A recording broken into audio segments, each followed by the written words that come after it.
பேரிச்சம் அந்த செடியுடைய கிளை, ரெண்டு தளர்ந்து போன அதனுடைய கிளை. இன்னைக்கு சந்தோஷமா, பாஸ்டர் நான் நல்லா இருக்கிறேன், நான் ஹாப்பியா இருக்கிறேன், நான் சந்தோஷமா இருக்கிறேன், கர்த்தரை ஆசீர்வதித்து இருக்கிறார், எனக்கு குறைகள் இல்ல, எனக்கு நிறைவுகள் இருக்கு அப்படின்றவங்க சில பேர் சொல்லுவாங்க, அண்ணன் நான் எல்லாத்தையும் இழந்துட்டேன், நான் குறைப்பட்டவனா இருக்கிறேன், நான் பலவீனனா இருக்கிறேன், நான் கண்ணீரோடு இருக்கிறேன் அப்படின்றவங்க இன்னொரு பேர். அவர்கள் தளர்ந்து போயிருக்கிற கிளைகள் அல்லது உயர்ந்திருக்கிற கிளைகள் என்னன்னு பாத்தீங்கன்னாக்கா அது பேரிச்ச மலக்கிளைகள். ரெண்டு காரியத்தையும் வேதம் சொல்லுகிறது.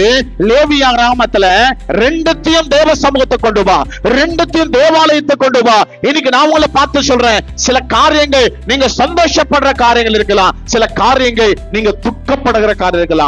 வேதம் என்ன சொல்லுகிறது? நீங்க சபைக்கு நேராய் கொண்டு வாருங்கள். எனக்கு தேவ சபைக்கு நீங்க கொண்டு வரணும். என்னது?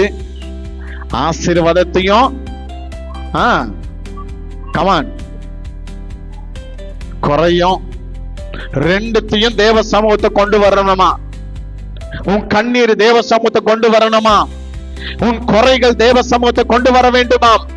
உன் பலவீனங்கள் தேவ சமூகத்தை கொண்டு வர வேண்டுமாம். இன்னைக்கு ஆசீர்வாதங்களை பெற்றுக் கொண்ட போது அநேக பேர் என்ன செய்கிறாங்கன்னாக்கா, அண்ணே நான் கொஞ்சம் டயர்ட் ஆயிட்டேன், நான் வேலைக்கு போயிட்டு வந்தேன், எனக்கு ரொம்ப டயர்ட் ஆயி போச்சு, அதனால சர்ச்சுக்கு நான் என்ன செய்ய மாட்டேன், சொல்ல மாட்டீங்க, வரமாட்டேன், சர்ச்சுக்கு எனக்கு வர முடியல, நான் டயர்ட் ஆயிட்டேன், நான் இப்போ வேலை கிடைச்சது, நான் இப்போ ஞாயிற்றுக்கிழமை போனா எனக்கு டபுள் சேலரி, அதனால நான் என்ன செய்ய மாட்டேன்,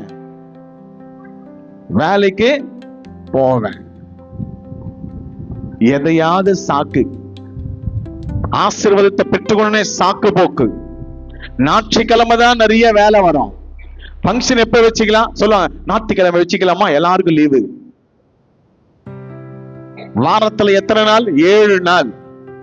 7 நாள்ல 6 நாள் ஒரு வேலையை பார்க்கிற, 7வது நாள் அல்லது வாரத்தில் முதல் நாள் கர்த்தருடையது என்று சொல்லி வேதம் சொல்லுகிறது. முதல்ல 2 அல்லது 2 hours தான் தேவ சமூகத்துல உட்கார்ந்து இருக்கிறோம். இந்த 2 hours உட்காரத்துக்கு இப்படின்னுவா அப்படின்னுவா இப்படின்னுவா பக்கத்துல போட்டு இடிப்போம், வெளியே போய் சண்டை போட்டுப்போம்.